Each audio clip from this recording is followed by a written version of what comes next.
Tina Spalding, Trance channel, here today for our daily Course in Miracles lesson together. Thank you for joining me today. Today we are doing lesson number 183. I call upon God's name and on my own. God's name is holy, but no holier than yours. To call upon his name is but to call upon your own. A father gives his son his name and thus identifies the son with him. His brothers share his name, and thus are they united in a bond to which they turn for their identity. Your father's name reminds you who you are, even within a world that does not know, even though you have not remembered it. God's name cannot be heard without response, nor said without an echo in the mind that calls you to remember. Say his name, and you invite the angels to surround the ground on which you stand, and sing to you as they spread out their wings to keep you safe and shelter you from every worldly thought that would intrude upon your holiness. Repeat God's name, and all the world responds by laying down illusions. Every dream the world holds dear has suddenly gone by, and where it seemed to stand, you find a star, a miracle of grace. The sick arise, healed of their sickly thoughts. The blind can see, the deaf can hear. The sorrowful cast off their mourning, and the tears of pain are dried as happy laughter comes to bless the world. Repeat the name of God, and little names have lost their meaning. No temptation but becomes a nameless and unwanted thing before God's name. Repeat his name, and see how easily you will forget the names of all the gods you valued. They have lost the name of God you gave them.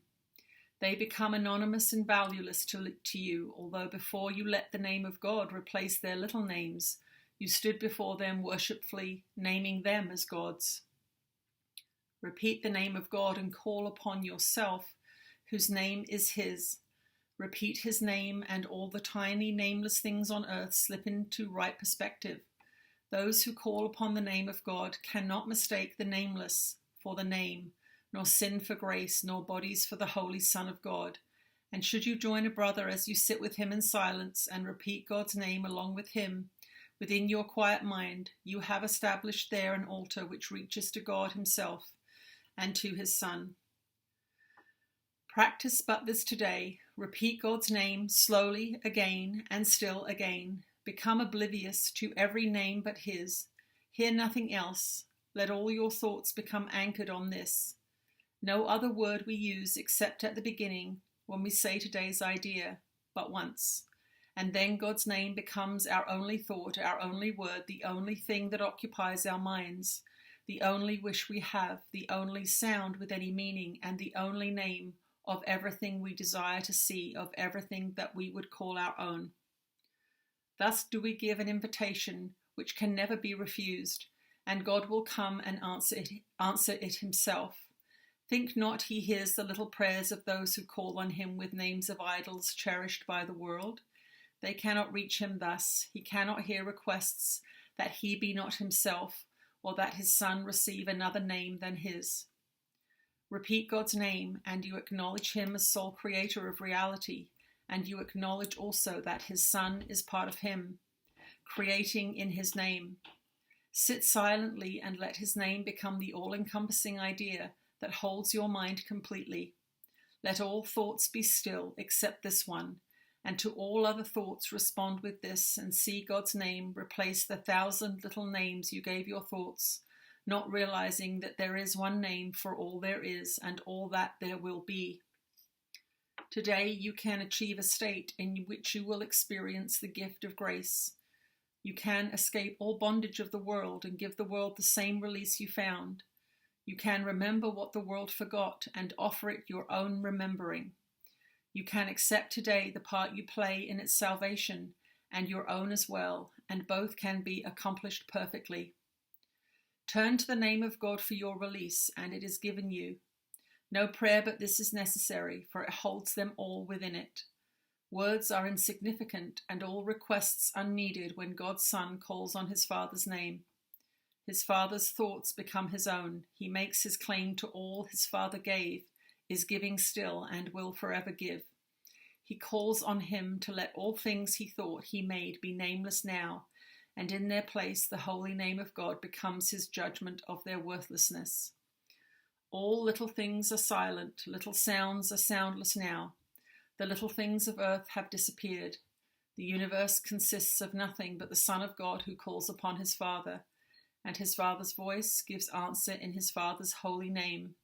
It is this eternal, still relationship in which communication far transcends all words and yet exceeds in depth and height whatever word could possibly convey, is peace eternal. In our Father's name, we would experience this peace today, and in his name it shall be given us. And that is our lesson for today, lesson number 183. I call upon God's name and on my own. Let's see what Jesus has to say to us today.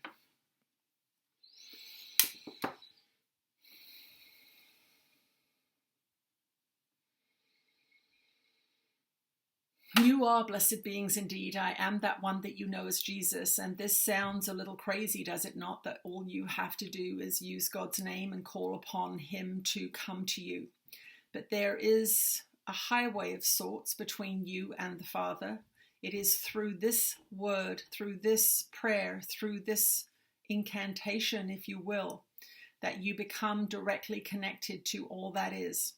You are, in speaking this word over and over again throughout the day in all of your activities, you are saying, I may be doing the dishes, I may be cooking dinner, I may be inputting computer information, but my mind is elsewhere, my heart is elsewhere, my home is elsewhere, and I call upon you, God, to come and bring me the peace that passeth all understanding, and it will happen.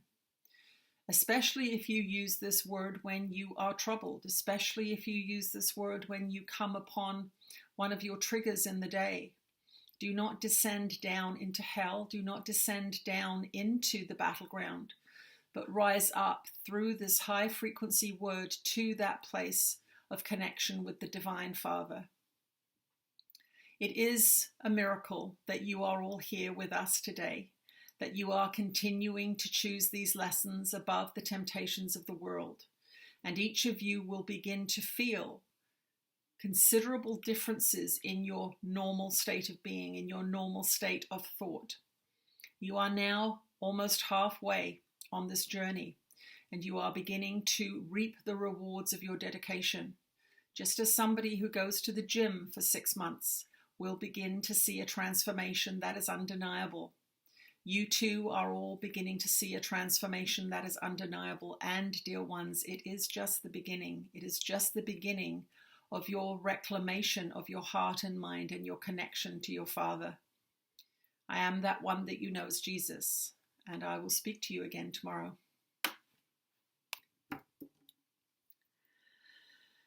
Thank you for joining me today. I'll see you tomorrow. Bye.